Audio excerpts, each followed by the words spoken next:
Hey guys, I'm Landon Brazel, my wife Keisha Brazel.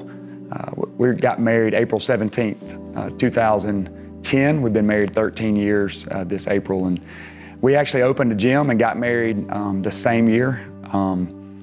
And a lot's happened over the course of 13 years, specifically 2011, and that's part of our story. And Keisha knows every moment and everything that happened on that day in August. And so she's gonna tell the story. Yeah, so on August 20th of 2011, Landon went to do a competition, a CrossFit competition in Woodstock, Georgia.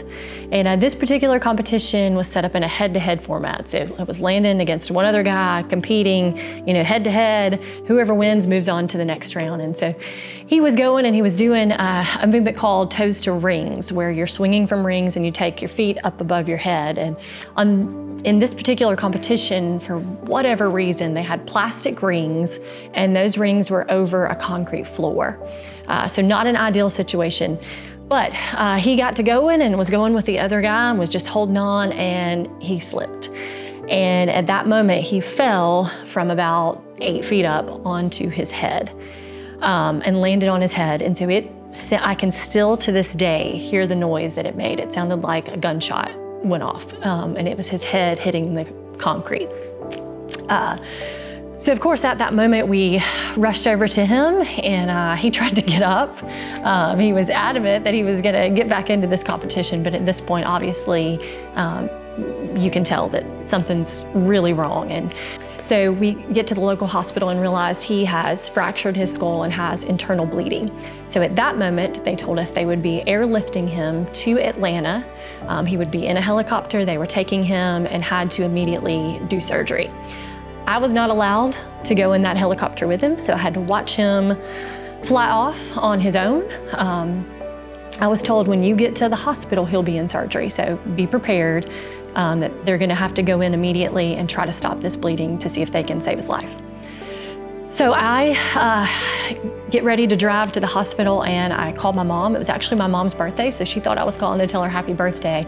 But I told her what was going on, called Landon's mom, and they immediately got to work and had so many people start praying.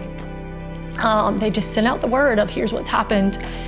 And so everybody, people we didn't even know, people that I've learned in the past few years have come up to me and said, oh yeah, I remember you, we were praying for you. So all these prayers are going up. I get to the hospital, go in expecting to find him in surgery, and he's not there.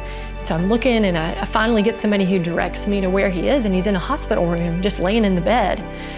And so I walk in and I ask the doctor, I said, what's going on? He's supposed to be in surgery. He has internal bleeding. He's got a fractured skull. I'm like, why are we not doing something? And the doctor looked at me and said, the bleeding stopped. We don't have to do surgery. And at that moment, we realized some type of miracle just happened. And I looked at the physician and I said, how? Well, little did I know our physician was a former pastor. And he looked at me and said, we know how, don't we? I said, yes, we do. And so that was the start of 11 days, I believe, we were in the hospital. They were worried about him, not being able to walk, not being able to talk. I was warned that he probably won't remember you. He probably won't remember anything. He should be dead. There is no reason that your husband should be alive. It is a complete miracle. And 11 days later, he walked out of the hospital. Actually, I was wheeled out of the hospital. He was wheeled out of the hospital, but he could walk. But I could walk. Yeah. He, spent a few days kind of in and out of consciousness. He couldn't have any pain medicine for the first few days, so he was in excruciating pain. We had a community of people that really just rallied all over us and took care of us. His mom was coming and praying over him, anointing his head with oil as she would pray over him each and every day. And God just took care of us. We had a lot of people. So if you've ever seen Landon, he's got a big tattoo on his side that is Jeremiah 30:17, and it says, for I will restore you to health and heal your wounds.